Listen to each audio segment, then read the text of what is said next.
오늘 이 아침에 우리에게 주신 하나님 말씀은 구약 성경입니다. 다니엘서 2장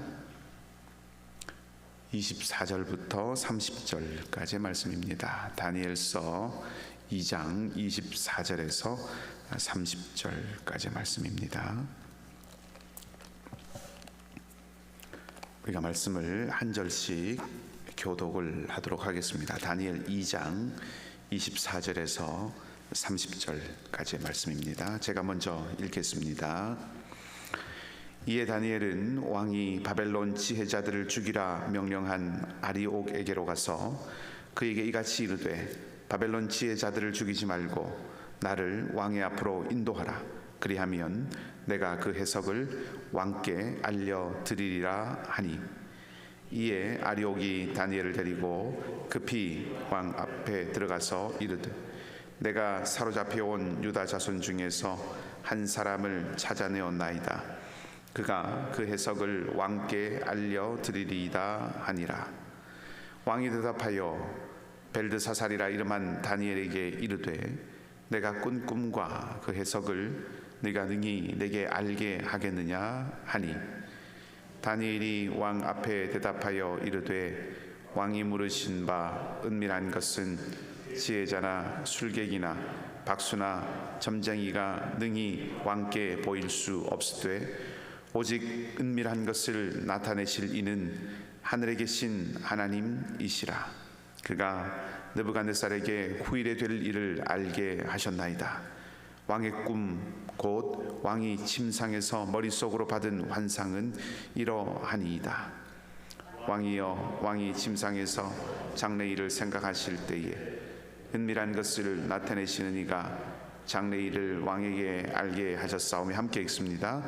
내게 이 은밀한 것을 나타내심은 내 지혜가 모든 사람보다 낮기 때문이 아니라 오직 그 해석을 왕에게 알려서 왕이 마음으로 생각하던 것을 왕에게 알려주려 하심이니이다. 아멘. 이 성경은 하나님께서 자신을 계시하신 책입니다. 그렇기 때문에 성경을 읽으면서 우리는 무엇보다 또 누구보다 하나님이 어떤 분이신가라고 하는 것을 알게 됩니다. 그것이 성경을 읽어가는 성경 읽기의 첫 번째 유익이다, 그렇게 말씀을 드릴 수가 있겠습니다. 동시에 성경은 그것이 바람직한 것이든 혹은 그렇지 않든 사람과 하나님이 또 함께 만들어가는 이야기가 담겨 있는 것이기도 합니다. 그렇기 때문에 또 성경에 등장하는 사람들의 여러 면면들을 통해서 얻을 수 있는 통찰들도 많이 있습니다. 오늘 본문을 통해서는 본문에 등장하는 두 사람을 좀 살펴보려고 합니다. 그것을 통해서 하나님의 사람은 어떤 모습 혹은 어떤 태도를 견지해야 하는가 하는 것을 좀 생각하고 그것을 통해서 오늘 교훈을 얻으려고 합니다.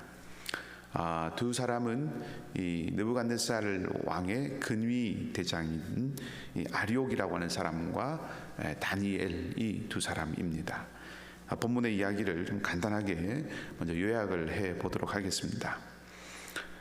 친구들과 기도하고 그래서 밤에 하나님께서 보여주신 그 환상을 본 다니엘이 이제 아리옥에게로 가서 자신을 왕 앞으로 인도하면 왕의 꿈을 내가 해석해 주겠다, 그렇게 말을 합니다. 그래서 아리옥이 다니엘을 왕에게로 데리고 갑니다. 그리고 왕 앞에 선 다니엘은 왕이 꾼 꿈이 미래에 될 일을 하나님께서 미리 알려주신 것이다, 그렇게 말을 하지요. 이 짧은 이야기 안에서 이 아리옥과 다니엘을 보면 마치 이 검은 것과 흰 것이 아주 극명하게 대조가 되는 것처럼 아주 두 사람이 대조가 됩니다.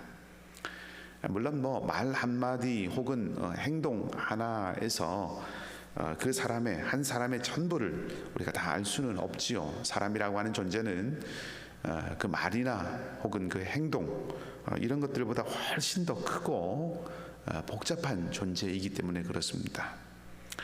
그러나 동시에 또한 우리는 말 한마디 또 행동 하나에서 그 사람이 어떤 사람인가라고 하는 것을 단번에 꿰뚫어 볼 수도 있습니다. 그 사람 속에 담겨 있는 진짜 모습이 어떤 특정한 상황이 될 때 그때 내뱉어지는 한마디나 또 어떤 특정한 행동을 통해서 고스란히 드러나게 되기도 하기 때문입니다. 이런 양면성이 있습니다. 근데 오늘 본문의 말씀을 보면 각각의 사람이 자신들이 어떤 사람인가라고 하는 것을 아주 분명하게 보여줍니다. 먼저 이 아리옥이라고 하는 사람은 어떤 사람인지 25절 말씀을 다시 한번 읽어보겠습니다. 함께 25절 말씀을 읽겠습니다. 이에 아리옥이 다니엘을 데리고 급히 왕 앞에 들어가서 아뢰되 내가 사로잡혀온 유다 자손 중에서 한 사람을 찾아내었나이다. 그가 그 해석을 왕께 알려드리리이다 하니라. 아멘. 이 한마디 말이 아리옥이라고 하는 사람이 어떤 사람인가 하는 것을 우리에게 보여줍니다. 방금 우리가 함께 읽은 이 말씀 속에서 우리는 진실이 아닌 것이 이 말 속에 담겨 있다 하는 것을 알죠. 그게 뭡니까? 아리옥이 다니엘을 찾아낸 것이 아니죠. 어제 본문에서 확인했던 것처럼 오늘도 그렇지만 다니엘이 아리옥에게 먼저 묻습니다. 그리고 다니엘이 이 사태를 해결할 방안을 먼저 제안을 하죠. 근데 아리옥은 오늘 왕에게 가서 자기가 다니엘을 찾아냈다 그렇게 말합니다. 다니엘이 왕의 꿈을 내가 알고 이제 해석해 내겠다 이렇게 아리옥에게 말을 하니까 그렇게 하면 왕이 틀림없이 다니엘에게 큰 상을 내릴 것이기 때문에 이런 사람을 왕에게 데려온 자신도 이 기회를 이용해서 인정받고 또 신임을 더 얻을 수 있는 기회가 될 것이고, 그래서 이 기회를 놓치지 않아야겠다 하는 그런 마음과 생각이 이 아리옥에게 있었을 것입니다. 그래서 지금 이 자리를 통해서 다니엘이 아니라 자신을 부각시켜야겠다 그렇게 마음에 생각을 한 거죠. 생각보다 많은 사람에게 좋은 것은 자기가 갖고 좋지 않은 것은 남에게 넘기려고 하는 그런 의식이 있습니다. 그러니까 공은 갖고 관은 전가하려고 하는 그런 태도라는 거죠. 생각보다 많은 사람들이 그러한 모습들을, 그러한 태도들을 가지고 있습니다. 이것은 여러 가지 모양으로 나타납니다. 어떤 사람은 노골적으로 대놓고 다른 사람의 공을 가로채 가기도 하고, 그렇게 해서 좋은 것은 자기가 가지고 좋지 않은 것은 다른 사람에게 넘기는 그런 모습을 보이기도 하고, 또 어떤 사람은 그렇게까지는 하지 않더라도 침묵하기도 합니다. 그러니까 예기치 않게 자기에게 공이 돌아왔을 때, 자기가 해온 것이 아닌데 자기에게 그런 공이 돌아왔을 때 침묵함으로써 모른 척하고 그 상을, 그 대가를 취하고 받는 것이죠. 그렇지 않으면 이런 침묵도 있을 것 같습니다.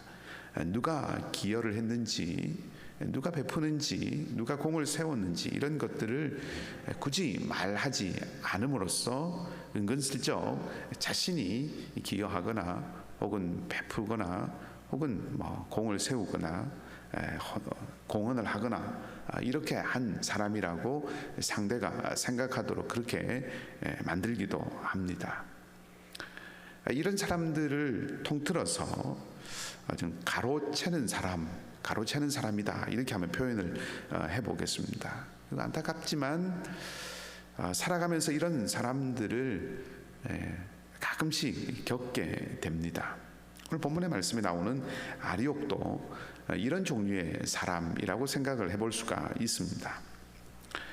이에 비해서 다니엘은 알려주는 사람이다 이렇게 말씀을 드릴 수 있습니다. 왕이 다니엘에게 네가 꿈과 해석을 알려줄 수 있느냐 이렇게 물었을 때 다니엘은 네, 제가 알려드릴 수 있습니다, 이렇게 대답을 할 수 있었겠죠. 그렇게 할 수도 있을 겁니다. 실제로 왕이 꾸었던 꿈이 무엇인지, 그 꿈이 어떤 의미를 가지고 있는지 그것을 해석해주는 사람이 다른 사람이 아니라 다니엘 자신이기 때문에 왕이 자신에게 네가 꿈을 해석할 수 있느냐라고 물었을 때 네, 내가 해석을 보여드릴 수 있습니다 라고 대답을 해도 무방합니다. 근데 다니엘이 어떻게 대답을 합니까? 27절과 28절 말씀입니다. 27절 28절의 일부분의 말씀을 제가 읽어드리겠습니다. 다니엘이 왕 앞에 대답하여 이르되 왕이 물으신 바 은밀한 것은 지혜자나 술객이나 박수나 점쟁이가 능히 왕께 보일 수 없으되 오직 은밀한 것을 나타내실 이는 하늘에 계신 하나님이시라. 그가 느부갓네살 왕에게 후일에 될 일을 알게 하셨나이다. 아멘. 왕의 질문에 다니엘은 하나님께서 은밀한 것을 나타내시고 하나님께서 왕에게 주시려고 하시는 메시지가 있다, 이렇게 말을 합니다. 그러니까 자기를 드러내고 자신을 부각시키려고 하는 그런 아리옥과는 달리 다니엘은 하나님을 알리고 누가 공을 가져가야 하는지를 밝혀준다는 거죠. 다른 사람의 공헌을 말해주어야 할 때 침묵해서는 안 됩니다. 당연히 알려줘야 하는 것, 그렇게 하는 것이 당연한 것이지만 사람들 마음속에는 공명심이라고 하는 것이 있기 때문에 때로는 이 당연한 것조차 굉장히 도전이 될 때가 있습니다. 말씀드렸던 것처럼 침묵만 해도, 입을 닫고 가만히 있기만 해도 얻을 수 있는 것이 생각보다 많기 때문입니다. 그래서 가만히 있거나 혹은 폄훼하고 깎아내리기도 하는 거죠. 이렇게 생각을 하실 수도 있을 것 같습니다. 굳이 그런 것들을 말해 주어야 하는가? 오른손이 하는 것을 왼손이 모르게 하라고 하는 그런 가르침도 있지 않은가 하고 그렇게 생각을 하실지 모르겠습니다만은, 여러분, 그것은 스스로 드러내고 자랑하고 뽐내지 말라 하는 그런 의미이지, 다른 사람의 수고를 감추라 하는 그런 뜻은 결코 아닙니다. 없는 것을 지어내어서 허황되게 지나치게 높여주는 것도 문제가 되지만, 있는 것을 모른 채 하는 것도 하지 않아야 한다 하는 거죠. 우리는 다른 사람을 인정하는 것, 그것이 곧 내가 낮아지고 보잘것없이 된다, 이런 뜻이 아니라는 것을 잊지 않아야 합니다. 권세가 있는 왕 앞에서 남보다 나를 더 드러내야 더 높은 자리, 더 안전하고 부유해질 수 있는 그런 자리에 갈 수 있는 것은 바벨론이라고 하는 이 제국의 논리이지 하나님 나라의 방식은 아니다 하는 것입니다. 하나님 나라는 남을 낮게 여기고 수고를 알아주는 그런 사람들을 통해서 이루어지고, 하나님은 이런 사람들을 결코 잊지 않으신다는 것이죠. 오늘 다니엘의 말 하나만 더 살펴보겠습니다. 30절 말씀을 보면 다니엘은 하나님께서 자기에게 환상을 보여주신 이유는 자기가 다른 사람보다 더 낫기 때문이 아니라 그저 하나님께서 그렇게 하시기로, 하나님께서 사용하시기로 작정하셨기 때문이다, 그렇게 말합니다. 말하자면 자신도 한계가 있는 존재이고, 그래서 그 한계 너머의 것은 전적으로 하나님의 손에 달려있고, 또 하나님께서 그렇게 일을 행하신다라고 하는 것을 말하고 있는 거지요. 다니엘의 탁월함이라고 하는 것은 환상을 보고 그 환상을 깨닫고 하는 그런 곳에 있는 것이 아닙니다. 다니엘은 오히려 한계를 알고 겸손히 의지할 줄 아는, 하나님을 의지할 줄 아는 사람이었기 때문에 탁월한 사람이었다라고 그렇게 말씀을 드릴 수가 있습니다. 우리는 하나님께서 한계가 많고 부족함이 많은 우리를 통해서 일하시는 것, 그것을 감사해야 하는 사람이지 우리가 대단한 존재인 것처럼 여겨서는 안 되는 것이죠. 한계를 인정할 줄 아는 사람이 겸손할 수 있습니다. 한계를 인정할 줄 아는 사람이 의지할 수 있습니다. 한계를 인정할 줄 아는 사람이 은혜를 받아들이고 또 은혜를 구할 수 있습니다. 말씀을 정리하겠습니다. 왕 앞에서 자기를 드러내고자 하는 데만 이 골몰했던 아리옥과는 달리 다니엘은 자신이 아니라 하나님을 드러냈습니다. 왕 앞에서 자신의 안위, 자신의 영광만 생각했던 이 아리옥과는 달리 다니엘은 모든 지혜자를 죽이라고 했던 그 왕의 명령 앞에서 그 죽음의 위기에 놓여 있는 지혜자들을 살릴 기회를 발견했습니다. 그리고 담대하게 그런 기회의 길을 걸어간 것이죠. 다니엘을 발견하지도 않았으면서, 다니엘을 찾아내지도 않았으면서 자기의 안목과 능력을 부풀려서 왕의 은혜를 구하려고 했던 아리옥과는 달리 다니엘은 자신의 한계를 인정하면서 하나님의 은혜를 구했습니다. 작년에 다니엘 시리즈로 설교를 할 때도 한번 말씀을 드렸지만 이제 이 이후로 아리옥은 다시 다니엘서에 등장하지 않습니다. 그가 왕에게 얼마나 많은 상을 받고 그래서 얼마나 영광을 누리며 살았는지 우리는 알 수가 없습니다. 다니엘을 왕에게 이끌었으니 보상을 얻었겠지요. 하지만 그는 우리 눈에서 이제부터는 사라집니다. 반면에 다니엘은 이제부터 시작입니다. 왕의 꿈을 해석하고 또 온 나라를 다스리는 총리가 되어서 나라를 다스리고 통치하는 이 일에 이제 다니엘은 출발선에 서게 됩니다. 그리고 마침내 이 말 영원히 쇠하지 아니하는 하나님의 나라를 알려주고 선포하는 그 위대한 하나님의 사람으로 세워져 갑니다. 우리는 가로채는 사람이 아니라 알려주는 사람입니다.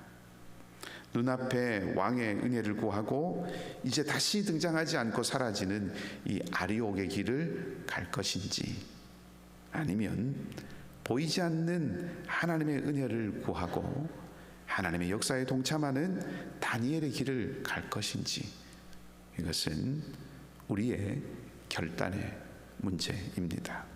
바라기는 우리 모두가 다니엘의 길을 걷기를 원합니다. 크신 하나님의 은혜와 은총이 오늘도 여러분 모두를 지키시고 붙드시고 또 떠나지 않는 복된 하루가 되시기를 주님의 이름으로 간절히 축복합니다. 함께 기도하십시다. 아버지 하나님, 다니엘과 아리옥을 보면서 하나님 나라의 백성으로 살아가는 삶이 어떠한 모습이어야 하는지를 다시 한번 생각해보게 됩니다. 세상 제국의 질서는 아리옥이 보였던 것처럼 나의 안전과 미래를 위해서 다른 일을 낮추고 끊임없이 나를 드러내야 영광을 얻지만, 하나님 나라는 형제를 인정하고 자매를 존중함으로써 남을 낮게 여기고 높임으로써 나도 영광스럽게 되는 나라임을 잊지 않기를 원합니다. 그리고 겸손히 우리의 한계를 인정함으로 하나님의 크심을 의지하며 주님의 은총을 구하며 살아가는 저희가 되도록 인도해 주시옵소서. 하나님, 우리가 견고하도록 붙들어 주시되 말씀을 읽고 그 말씀을 묵상하는 기쁨을 얻게 하시고 찬송과 기도가 날마다 우리를 새롭게 하게 하시며 무엇보다 우리 공동체 안에서 그리고 공동체 밖에서 사랑과 소망의 사람으로 살아가는 기쁨을 날마다 누릴 수 있도록 우리 모든 성도들을 친히 인도하여 주시옵소서. 연약한 우리 교우들이 있습니다. 항암 중에 있는 이들과 치료를 멈추고 주님의 은혜를 구하며 나아가는 사랑하는 사람들, 삶의 고난과 즐거움과 마음의 아픔과 상처와 또 가족을 주님 품에 먼저 보낸 슬픔이 스며든 그런 가정들이 있습니다. 주님께서 능력과 자비의 손으로 이 아침에 함께하여 주셔서 믿음으로 승리하며 다시 일어서는 은혜가 있게 하여 주시옵소서. 하늘을 마무리하고 새해를 준비하는 모든 과정들 가운데 주님의 지혜와 은총을 내려주시고 사랑하는 우리 선교사님들의 모든 사역의 현장 가운데 주님께서 오늘도 동행하여 주시며 우리 삶 가운데 영육간의 강건함으로 함께하여 주시옵소서. 이제 우리가 마음을 낮추고 하나님 주님 앞에 구할 때 모든 것을 주님께서 주관하시고 인도하심을 알고 믿고 주님께 맡겨드리며 우리의 마음 가운데 하늘의 평안으로 가득하게 하여 주시옵소서. 모든 것을 합력하여 선을 이루시는 좋으신 주님 예수 그리스도의 이름으로 기도하옵나이다. 아멘. 하늘에 계신 우리 아버지, 아버지의 이름을 거룩하게 하시며 아버지의 나라가 오게 하시며 아버지의 뜻이 하늘에서와 같이 땅에서도 이루어지게 하소서. 오늘 우리에게 일용할 양식을 주시고 우리가 우리에게 잘못한 사람을 용서하여 준 것 같이 우리 죄를 용서하여 주시고 우리를 시험에 빠지지 않게 하시고 악에서 구하소서. 나라와 권능과 영광이 영원히 아버지의 것입니다. 아멘. 자, 이렇게 기도하시고요.